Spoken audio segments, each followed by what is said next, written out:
Carta de Santiago, capítulo 1, versículo 6 al versículo 8. Por aquí tenemos una petición, hermanos. Al finalizar vamos a estar orando. Dios sea obrando en medio de esta necesidad. Santiago, la epístola de Santiago, la carta de Santiago en el capítulo 1, versículo 6 al 8. Hermanos, usted me va a seguir con su vista. Yo le voy a dar lectura en voz alta. Yo quiero invitarle, hermanos, a que estemos muy atentos a lo que Dios tiene que hablar a nuestra vida el día de hoy. La palabra de Dios dice: el que tiene oídos para oír, oiga. Hermanos, la Biblia nos hace un llamado a que nosotros prestemos atención a lo que Dios quiere hablar a nuestro corazón. Hoy muchos viven, hermanos, en necesidad porque no son buenos oidores de la palabra, no son buenos oidores, hermanos. Dios está hablando, el Espíritu Santo está hablando, pero muy pocos son los que prestan atención al mensaje, a la palabra que Dios está trayendo hoy a nuestros corazones. Yo quiero invitarle, hermano, a que se centre, se concentre en lo que Dios quiere hablar a su vida esta tarde. Hermano, leemos la palabra en el nombre del Padre y del Hijo y del Espíritu Santo. En el versículo 6, pero pida con fe, no dudando nada, dice la palabra del Señor, porque el que duda es semejante a la onda del mar, que es arrastrada por el viento y echada de una parte a otra. No piense, pues, quien tal haga, que recibirá cosa alguna del Señor. El hombre de doble ánimo es inconstante en todos sus caminos. Amén. Muy bien. Hoy yo quiero hablarle, hermanos, un mensaje que habla acerca del peligro del doble ánimo. Yo no sé si a lo mejor usted tenga la idea de lo que es el doble ánimo, pero hoy en este mensaje, hermano, yo quiero hablarle acerca del peligro que es caer en un estado de doble ánimo. Esto es algo, hermanos, que acaba con la vida del creyente, acaba con la vida espiritual de todo creyente. Aquellos que se sumergen en una vida, hermanos, de doble ánimo, terminan fracasando la carrera cristiana. Yo quiero darle este mensaje, hermano. Yo me ponía a pensar en la semana, a orarle a Dios. Le decía al Señor: Señor, ayúdame a compartir una palabra, Señor, que pueda traer a nuestro corazón, hermanos, ese rocío, eso refrescante, para que a nosotros nos ayude a entender lo que el Señor quiere de nosotros. Ayer le compartí a los jóvenes, les decía acerca del pasaje de Romanos donde dice que transformemos nuestro entendimiento, hermanos, para entender la buena voluntad de Dios, agradable y perfecta. Hermanos, la palabra de Dios nos dice en Romanos que nos transformemos, hermanos, que no nos acomodemos a este mundo, sino que transformemos nuestra mentalidad. ¿Cómo podemos transformar nuestra mente, hermanos? Solamente por medio de la semilla que puede dar vida en nuestro corazón, que es la palabra de Dios. Hermano, ¿cómo podemos entender la buena voluntad de Dios para usted y para mí, si no es a través de la verdad de Dios escrita en su palabra? Por eso yo le he exhortado, la semana pasada le exhortaba y le decía: nada más puede dar fruto en la vida de una persona sino solamente la palabra de Dios. Hermano, no puede haber fe si no se siembra la semilla de vida en el corazón. Muchos tratan de implementar medidas o métodos para evangelizar, ¿verdad? Y se olvidan de sembrar lo que puede dar vida en la vida de aquellos que viven en muerte todavía allá afuera, hermanos. Solamente la palabra de Dios puede dar fruto en el corazón de las personas. Amén. Hermanos, hoy yo le quiero hablar de este peligro del doble ánimo. La carta de Santiago, yo quiero introducirme a este tema, llevándolo un poquito, hermanos, en la historia de lo que es esta carta. Porque esta carta, hermanos, nos dice que es la carta más, probablemente la carta más antigua del Nuevo Testamento. Quiere decir que fue una de las primeras cartas escritas destinada a la iglesia primitiva. La evidencia sugiere que la carta de Santiago, hermanos, fue escrita probablemente en el año 48 después de Cristo. Es decir, fue escrita muy cerca de las fechas donde Cristo había muerto, había resucitado para ascender a los cielos, hermanos. Los candidatos a la autoría de esta carta, muchos historiadores, comentaristas y estudiosos, hermanos, le asignan a cierto Santiago la autoría de esta carta, y entre los posibles hay tres. El primero de ellos es Santiago, el hijo de Zebedeo, el hermano de Juan. ¿Se acuerda de aquellos hermanos, los hijos del trueno, conocidos así, verdad? Hijos del trueno. Bueno, pues muchos dicen que este Santiago fue quien escribió la carta. Otros dicen no fue Santiago, hijo de Zebedeo, sino fue Santiago, hijo de Alfeo, o conocido como Santiago el Menor. Y algunos, los que se unen más a quien fue el autor de esta carta, es Santiago, el hermano de Jesucristo aquí en la tierra, hijo de María, ¿verdad? Y que él, hermanos, era conocido como Santiago el Justo. Para los historiadores, para descartar o para ver cuál fue el autor, el primero de ellos dicen que no puede ser posible que Santiago, hijo de Zebedeo, haya sido el autor, porque Santiago, hijo de Zebedeo, murió en el año 44 después de Cristo, según lo que nos dice la Biblia en Hechos capítulo 12, versículo 2. También los historiadores dicen que no pudo haber sido Santiago, hijo de Alfeo, porque no hay ningún reclamo en la iglesia primitiva por medio de los escritos de la sabiduría judía que le pueda asignar a Santiago, hijo de Alfeo, la autoría de esta carta. Mas en cambio, la mayoría de los historiadores dicen que Santiago, el hermano de Jesús, Santiago el Justo, fue el escritor de la carta de Santiago. Este Santiago, hermanos, nosotros podemos ver en la Biblia que los hermanos de Jesús, ninguno había creído en el ministerio terrenal de Cristo. Cuando Cristo comenzó a ejercer su ministerio en la tierra, ninguno de la familia de los hermanos de Cristo había creído en su mensaje. Ninguno había creído en lo que él proclamaba, la verdad de Dios por medio de Cristo. Nadie había creído. Por eso en una ocasión el Señor Jesucristo decía: no hay profeta en su propia tierra. Es una verdad, hermanos, que nosotros vemos hoy en día. Muchas veces nosotros vemos a personas que salen de su tierra y prosperan en otros lugares. Profesionistas en su tierra no logran salir adelante, pero cuando salen de su tierra logran prosperar. Muchos hombres de Dios llamados al ministerio, al involucrarse en el ministerio aquí en su tierra, no logran tener una prosperidad en su camino, pero cuando salen fuera hay una prosperidad en su ministerio y en su camino, hermanos. Y el Señor decía: no hay profeta en su propia tierra. Bueno, pues Cristo, en su familia, nadie había creído en su mensaje.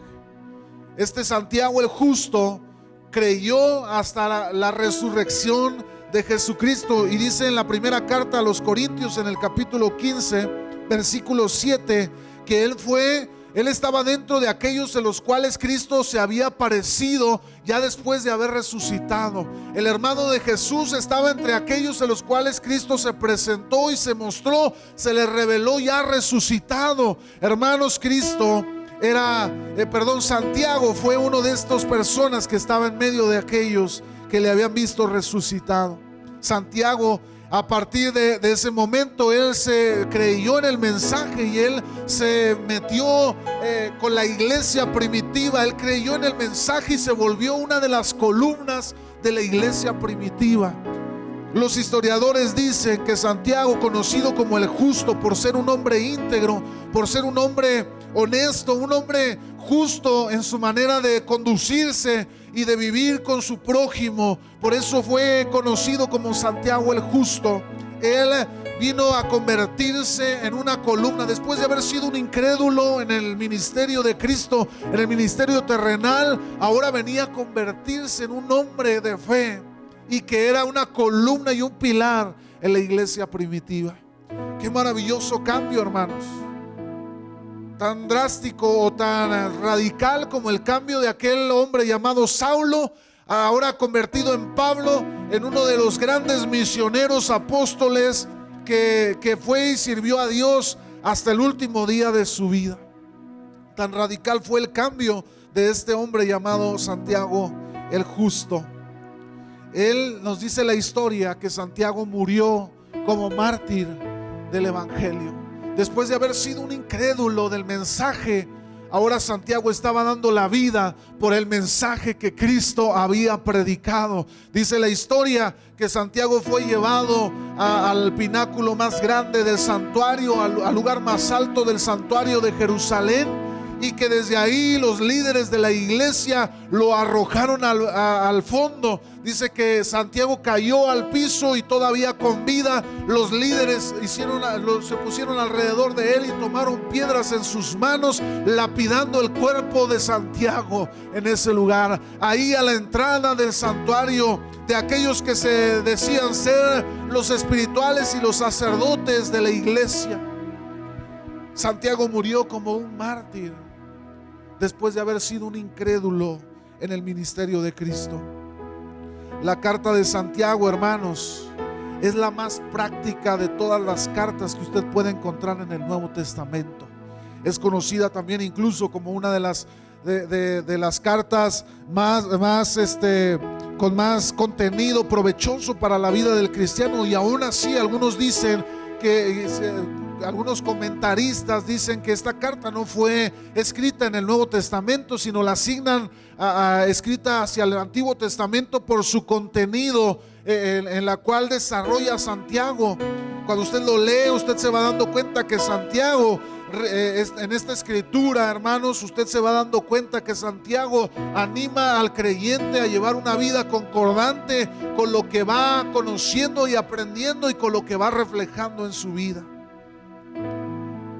Hermanos, él sostiene que la fe verdadera y genuina siempre conducirá a la acción en la vida del creyente. Era algo muy similar a lo que Cristo enseñó en su ministerio. Él en una ocasión dice en Juan capítulo 14 versículo 15: si me amáis, guardad mis mandamientos. Hermanos, lo que Cristo quería enseñar era que si realmente amábamos a Cristo, si realmente habíamos creído en Él, era imposible no vivir la palabra en nuestro corazón y en nuestra vida. Hermano, es realmente algo paradójico, algo que no puede suceder, que un verdadero cristiano diga llamarse cristiano y no reflejar en su vida y en sus actos lo que la vida de Cristo por lo que hacemos, hermano. Aquellos que se hacen llamar cristianos pero no hay frutos en su vida, solamente llevan el título en ellos mismos, porque no hay nada dentro de su corazón. Al adentrarnos en la lectura de esta carta, hermanos, la palabra nos va desafiando a ser firmes en la fe de acción constante. La palabra nos devela que es imposible, hermanos, fingir una vida de fe, ya que simplemente la fe no fingida siempre va a caminar en acción.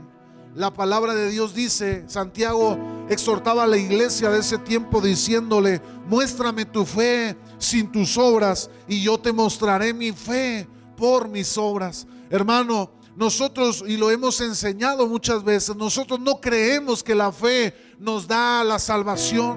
Nosotros creemos que cuando hemos venido a la salvación es inevitable que nosotros no mostremos las obras que son fruto de aquella salvación que Dios nos ha dado a usted y a mí. Nosotros no creemos como la iglesia. Hoy en día muchas iglesias tradicionales enseñan diciendo: si tú llevas una vida de haciendo buenas obras, si tú por ahí de repente te autoflagelas o haces buenas obras con el prójimo, estás mucho más cerca de poder llegar a Dios. Hermanos, la Biblia no enseña eso. La Biblia dice que solamente hay un camino para llegar a Dios, y ese camino se llama Cristo Jesús. ¿Cuántos dicen amén, hermanos? No hay otro camino para llegar a Dios, solamente Cristo puede conducirnos ahí. Las obras simplemente son un resultado de lo que Dios ya hizo internamente en nosotros. Las obras es una evidencia externa de lo que Dios ya transformó en el interior de nuestro corazón. ¿Cuántos transformados hay aquí en este lugar, hermano? Hoy en día, hermanos, frente a la gran necesidad y dificultad en el mundo, el creyente cristiano necesita firmeza en la palabra de Dios, fe genuina en acción y un corazón inamovible.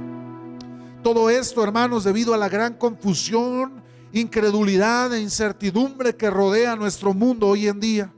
La palabra de Dios nos advierte sobre el peligro que representa el corazón de doble ánimo.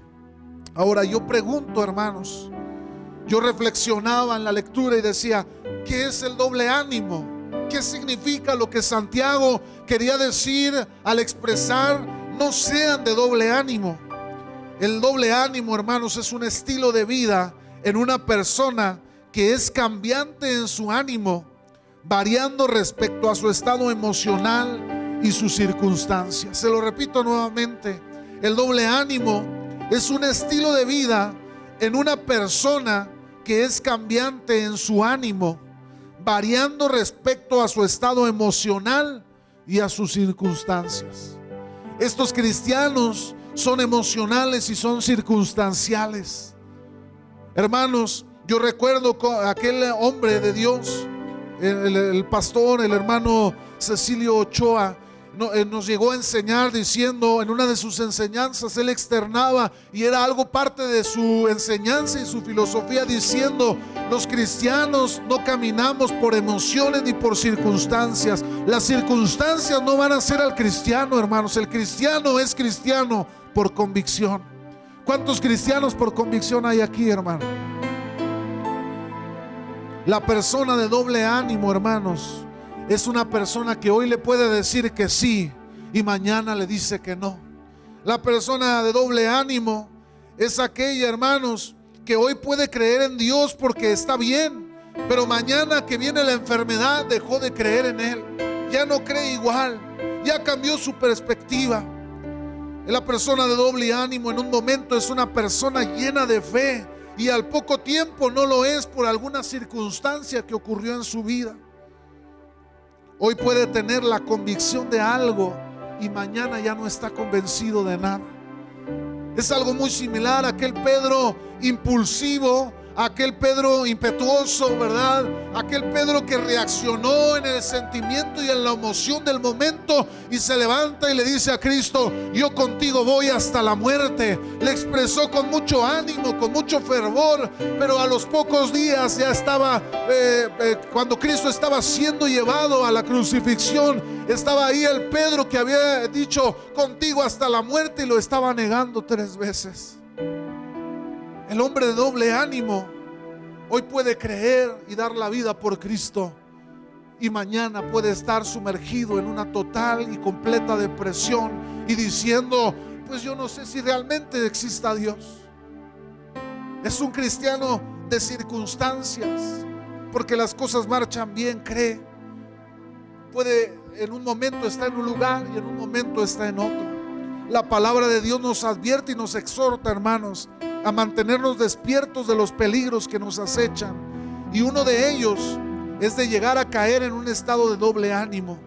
A la luz de la Escritura podemos identificar los síntomas, hermanos, del doble ánimo, los cuales son altamente nocivos y tóxicos para nuestra vida espiritual. Hermanos, hoy que está de moda esto de los síntomas con el virus que estamos viviendo, le dicen, si usted presenta estos síntomas, usted debe de atenderse con un médico. Pues yo le quiero decir, hermano, que si usted identifica alguno de estos síntomas, hermano, en su vida espiritual, usted necesita venir al médico de médicos, que es Cristo Jesús, para que lo restaure, lo levante y restaure su corazón. ¿Alguien puede decir amén a Cristo Jesús?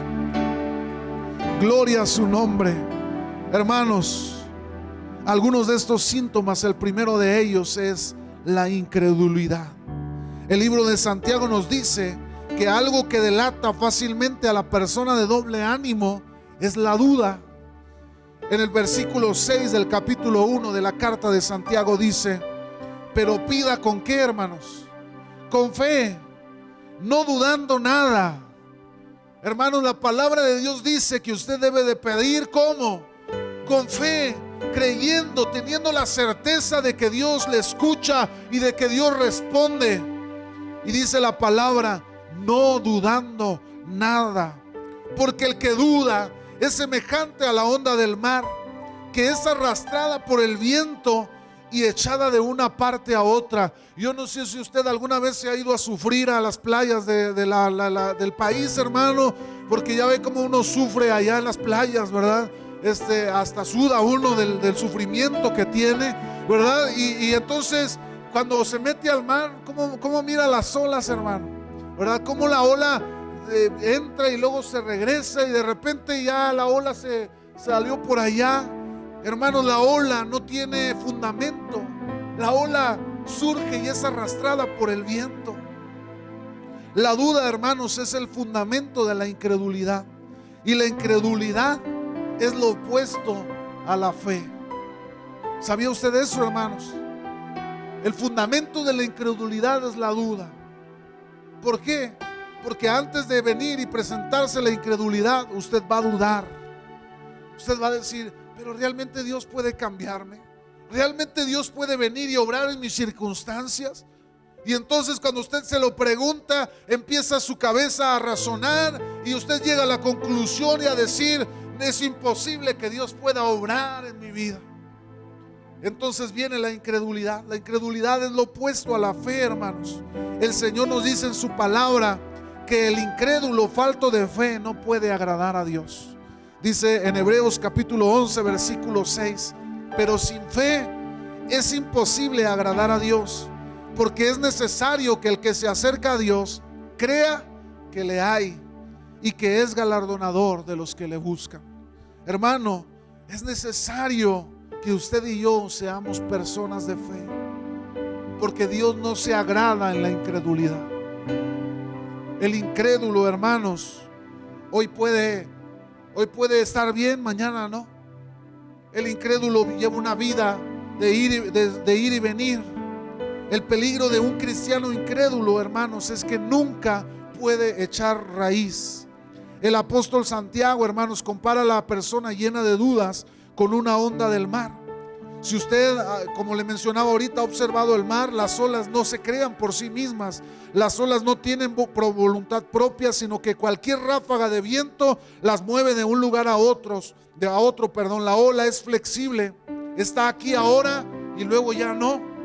Lo interesante, hermanos, de esta enseñanza de la carta de Santiago, hermanos, es que esta carta no está destinada al mundo, no está destinada universalmente a cualquier persona que la encontrara.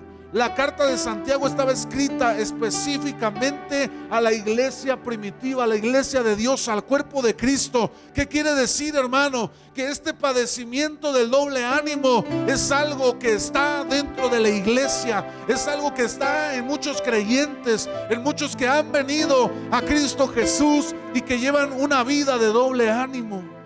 ¿Qué serio es esto, hermano? Porque el doble ánimo intoxica su corazón y se convierte en algo nocivo para su vida espiritual. Lo va destruyendo y lo va alejando, y terminan aquellos de doble ánimo, terminan fracasando en su carrera cristiana.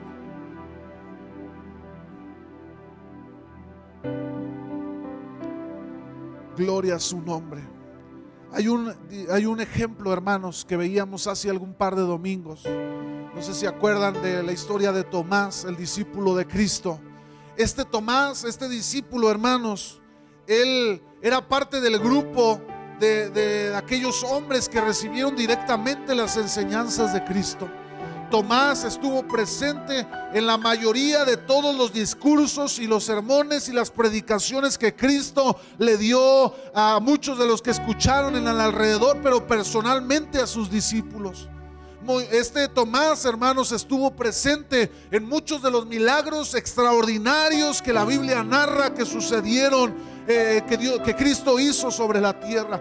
Ese Tomás estuvo cuando Cristo sanó a muchos enfermos. Ese Tomás estuvo cuando muchos demonios salieron huyendo a la voz de autoridad de Cristo Jesús. Tomás estuvo presente cuando aquel muerto metido en una tumba, hermanos, salió ya todo vendado, con vida, alabando y reconociendo que Cristo había hecho un milagro en su vida. Este Tomás había contemplado aquellos milagros. Él había visto cómo aquella niña se había levantado de entre los muertos. Hermano, aquellos de doble ánimo, incrédulos, pueden estar viendo los milagros de Dios, los viven en su vida, incluso los pueden palpar. Han visto cómo Dios los ha levantado de la enfermedad, los ha levantado de la muerte. Él ha visto cómo su mano poderosa se ha manifestando, trayendo provisión en medio de la necesidad. Pero aún así, al final del día, terminan diciendo: realmente Dios puede cambiar mi circunstancia. El doble ánimo, hermanos, el que invade su corazón, no deja ver con claridad lo que Cristo ha hecho en sus vidas. Son personas arrastradas de un lado para otro. No tienen raíz, no tienen fundamento en Cristo Jesús. Cualquier circunstancia puede moverlos de su convicción. Cualquier persona puede venir a susurrarle algo al oído y puede moverlo de su convicción. Por eso yo le exhorto, mi amado hermano, a que seamos personas de fe, personas que creemos, personas que tenemos nuestra mirada puesta en Cristo, que no nos convirtamos en hombres y mujeres de doble ánimo. El corazón de doble ánimo, hermanos, fíjese bien esto: el corazón de doble ánimo es olvidadizo. Por eso vive en incredulidad y temor. La semilla nunca muere en su corazón y permanece distraído, ajeno e ignorante al mover de Dios. El hombre, la persona de doble ánimo, hermanos, Dios puede estar descendiendo en el lugar donde él se encuentra y él está ajeno e ignorando lo que está sucediendo en el lugar. Por eso muchos creyentes en la iglesia andan de un lugar a otro, porque dicen: en esa iglesia no pasa nada, porque están tan distraídos de lo que Dios está haciendo en medio de su pueblo, que no se da cuenta que Dios está manifestando en su vida, en su familia, en su iglesia, en su congregación. Hermanos, Dios se está manifestando en medio de nosotros. La pregunta es: ¿estamos creyendo o seguimos en ese lugar de doble ánimo, en la incredulidad que abraza el corazón? El segundo síntoma y aspecto, hermanos, del doble ánimo es la inconstancia. La palabra de Dios nos dice que el hombre de doble ánimo es inconstante. La palabra inconstante, hermanos, tiene dos vertientes. La primera de ellas es que el corazón de doble ánimo carece de voluntad firme en la determinación de hacer una cosa o en el modo de realizarla. Estas personas no tienen la capacidad humana para decidir con libertad lo que desea y lo que no. Lo pudiéramos parafrasear o resumir en una palabra: son pusilánimes. No tienen decisión, no pueden decidir. Ellos están a expensas de lo que cualquier viento pudiera traer y llevarlos a algún lado. No tienen una voluntad firme puesta en el Señor. Su voluntad hoy puede ser una y mañana puede ser otra. No hay firmeza en el camino del Señor. El hombre de doble ánimo, hermanos, no tiene convicciones. Carece de convicciones, como Santiago lo expresa. Son semejantes a las olas del mar, y cualquier viento los mueve de un lado para otro. Las corrientes de este mundo lo pueden arrastrar sin problemas, haciéndolo desistir de sus intenciones.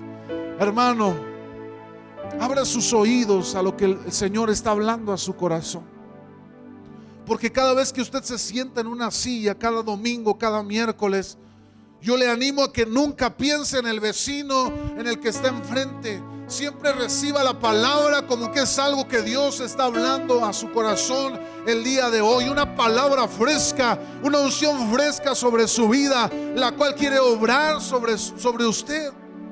Hermano, debemos ser personas de voluntad firme.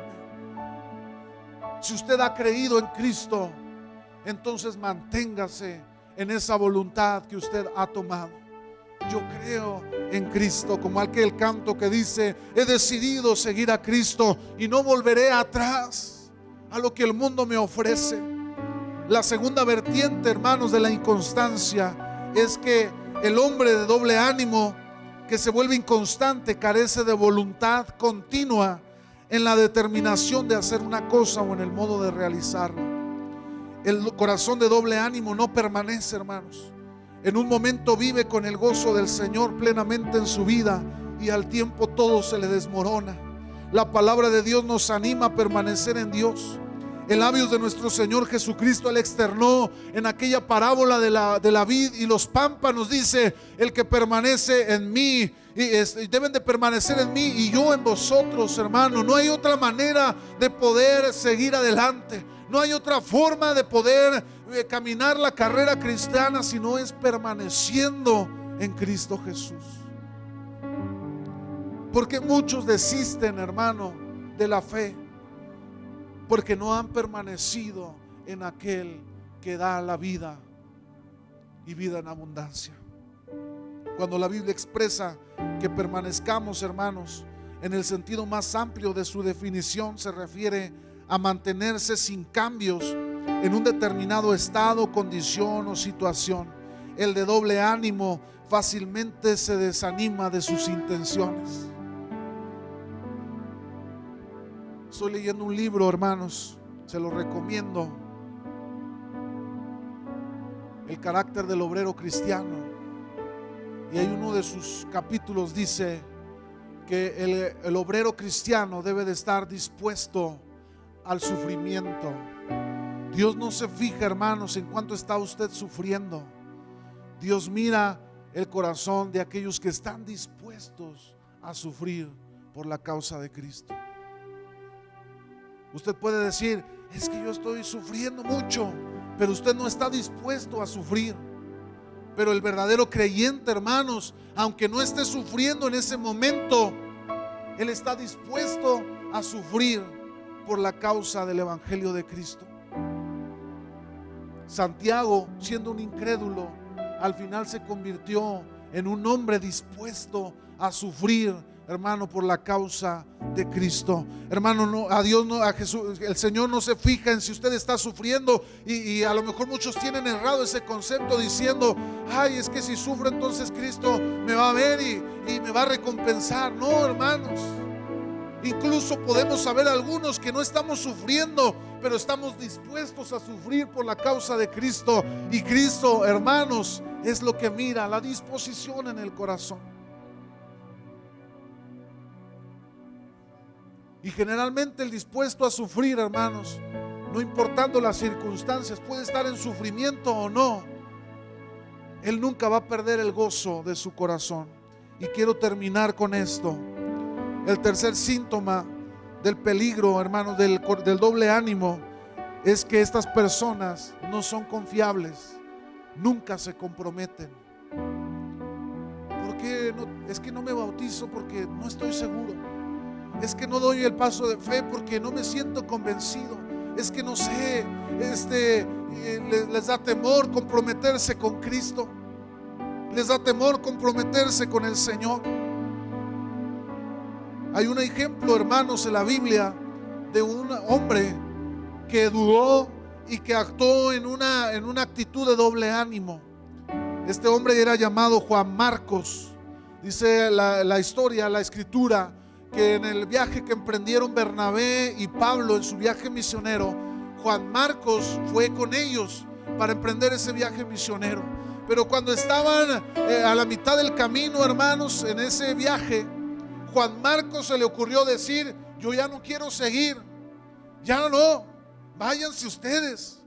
A lo mejor se asustó por lo que estuvieron viviendo, por el rechazo, por la persecución, pero en un momento Juan Marcos dijo: ya no quiero continuar, continúen ustedes, yo aquí me quedo. Hermanos, el de doble ánimo ve las circunstancias y lo atemorizan y se queda a medias y ya no quiere continuar. Hoy las cosas marchan bien, empieza a tener ese adentramiento en el el Señor, pero de repente llegan a la adversidad, la enfermedad, las circunstancias, se atemoriza y dice: ya no quiero nada. Esas personas no son confiables.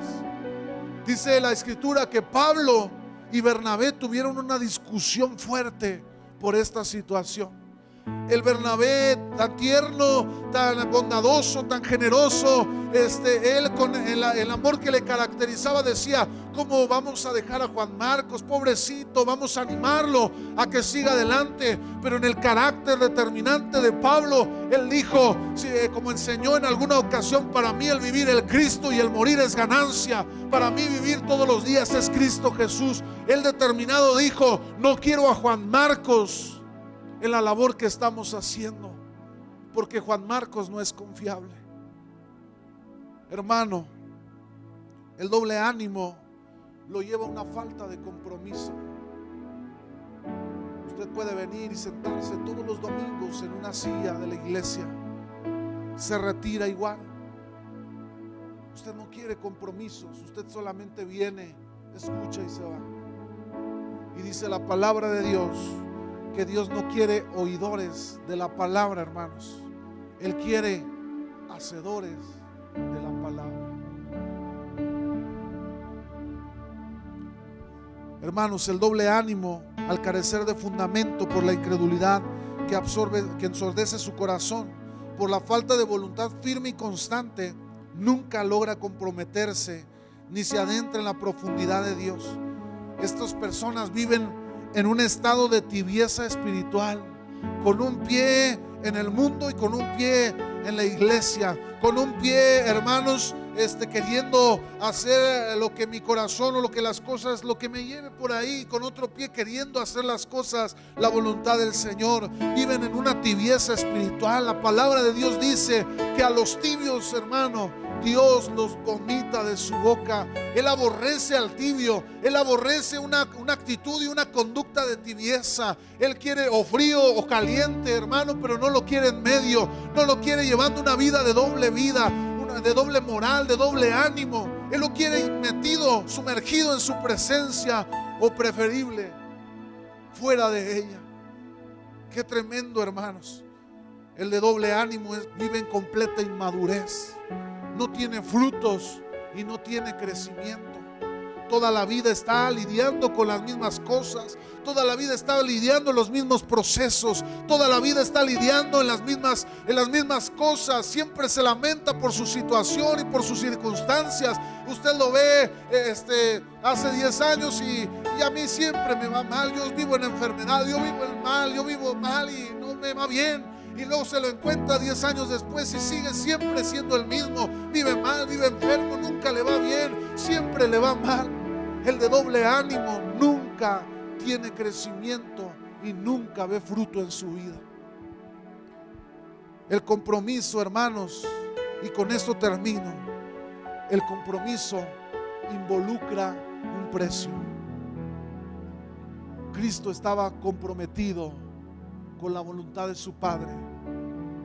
Dice la Biblia que Cristo fue obediente hasta la muerte, y muerte de cruz. Hermanos, el compromiso siempre lleva consigo un sacrificio. Muchos quieren compromiso sin sacrificio. Muchos quieren tener las bendiciones de Dios. Yo recuerdo cuando yo era joven, yo decía: algún día yo quiero ser un gran predicador. Yo quiero estar en estadios alabando a Dios, lleno de gente, en donde alabemos a Dios. Hermano, todos podemos soñar cosas grandes, pero cuando toca el momento de pagar el precio del compromiso, pocos son los que quieren pagar ese precio. Cristo estaba orando en el Getsemaní. Dice la Biblia que el sudor era como gotas de sangre. Cristo estaba tan comprometido con el Padre que Él le dijo ahí: Señor, si fuera posible que pasara de mí este proceso. Pero Él termina diciendo: pero no se haga mi voluntad, sino haz tu voluntad en mi vida. Dice la Biblia que Él se levantó y fue con sus discípulos y les dijo: Ha llegado la hora de que el Hijo del Hombre sea entregado y muera en una cruz. Hermanos, el compromiso siempre va a traer un sacrificio. Y muy pocos son los que pagan el precio del compromiso. Póngase sobre sus pies. Yo no sé si usted ha sentido que alguno de estos síntomas, hermano, se ha presentado en su vida espiritual. Yo no sé si en algún momento usted ha sentido que la incredulidad se ha apoderado de su corazón. A lo mejor usted está pasando por alguna circunstancia que lo ha movido, así como aquel viento recio mueve las olas del mar, y ha sentido que sus convicciones se ven en un momento comprometidas, y usted se ha sentido que la incredulidad o la duda ha venido a su corazón. A lo mejor usted se ha sentido que las circunstancias y las emociones en su corazón lo han llevado a un periodo de inconstancia en la vida de Cristo. A lo mejor usted, cuando las cosas marchaban bien, yo me iba bien económicamente, yo tenía estabilidad, yo era una persona que prosperaba, y de repente se vino la situación que no vemos la salida por ningún lado, y entonces usted comenzó, el enemigo viene a querer sembrar la duda en el corazón, y usted empieza a dudar, a preguntarse: ¿realmente Dios está obrando en mis circunstancias? ¿Realmente Dios puede cambiar el panorama de mis circunstancias? Empieza a dudar. Hermano, yo le invito a que en esta tarde usted le diga al Señor: quita todo aquello que te estorba a ti para yo poder comprometerme contigo. Haz un lado, Señor, el doble ánimo en mi corazón. A lo mejor alguien se identificó, hermanos, identificó uno de estos síntomas. Hoy aquí está el médico de médicos que puede sanar su corazón. Levante su mano, cierre sus ojos, hermano. Si usted siente que el Señor está hablando en esta tarde a su corazón, yo quiero invitarle a que se disponga delante de Él. Levante sus manos delante del Señor. Si alguien, hermano, en este lugar ha sentido que la duda quiere apoderarse de su pensamiento y de su corazón, quiero invitarle a que levante su mano, porque quiero orar por usted, hermano. Quiero elevar una oración en esta tarde, porque el Señor quiere que usted y yo vivamos en completa sanidad espiritual en nuestra vida. Él nos quiere en el camino, caminando y dando fruto. Él nos quiere creciendo en el camino del Señor. Si usted está enfrentando la duda, yo quiero invitarle a que levante su mano, que se mire. Yo quiero ver su mano. Si hay alguien aquí que la duda ha venido en algún instante, la incredulidad, quiero orar por usted. Alguien que tal vez se ha sentido inconstante en su caminar, que ha sentido que las circunstancias le han movido su fe, le han movido la fe y lo han movido de la roca que es Cristo Jesús. Hermano, si usted es una de esas personas, levante su mano sin temor. La Biblia dice que los valientes arrebatan el reino de los cielos, hermano. Si usted tiene ese valor, levante su mano. Nadie lo va a juzgar, nadie lo va a criticar si tal vez ha tenido la duda en algún instante de su vida. Al contrario, aquí está el médico de médicos que quiere sanarlo, quiere levantarlo, quiere restaurarlo y quiere poner en firmeza su vida. Levante su mano, hermano, vamos a orar. Gloria a su nombre, gloria a su nombre. Cierre sus ojos. Por ahí hay algunas manos. Yo quiero invitar a algún líder a que se acerque a orar por aquellas personas que tienen su mano levantada. Por favor, apóyenme. El diaconado, líderes, acérquense, pongan su mano sobre una de estas personas. El Señor está obrando. El Señor va a obrar en esta mañana, en esta tarde. Si usted lo puede creer, dice la palabra: al que cree todo le es posible. Lo que es imposible para los hombres, para Dios es posible, mi hermano. Lo que es imposible para la medicina, para Dios es posible. Lo que es imposible para los estadistas de economía, para Dios es posible. Lo que es imposible para los médicos, hermano, para Dios es posible. Amén. Si usted lo cree, clame a Dios con todo su corazón. Dígale al Señor: he actuado en incredulidad, Señor. He actuado en incredulidad, pero hoy estoy aquí para que tú transformes mi corazón, para que tú transformes mi vida. Señor, toma control en el nombre de Jesús. Oh, te adoramos, Señor. Te adoramos, Señor, Espíritu Santo. Padre, oh, te adoramos, Señor. Toma control, Señor. Toma control. Obra en el corazón, Señor. Obra en el corazón, Señor. Glorifícate, Señor, en el corazón. Manifiesta tu presencia, Señor, en el corazón. Si usted está en casa viendo la transmisión, levante su mano ahí donde se encuentra. Si usted quiere, se ha sentido en la incredulidad, de la duda, levante su mano. Los que nos miran en casa y clamen a Dios, dígale al Señor: aquí estoy delante de ti. Afirma mis pasos. Nada podemos hacer fuera de Cristo.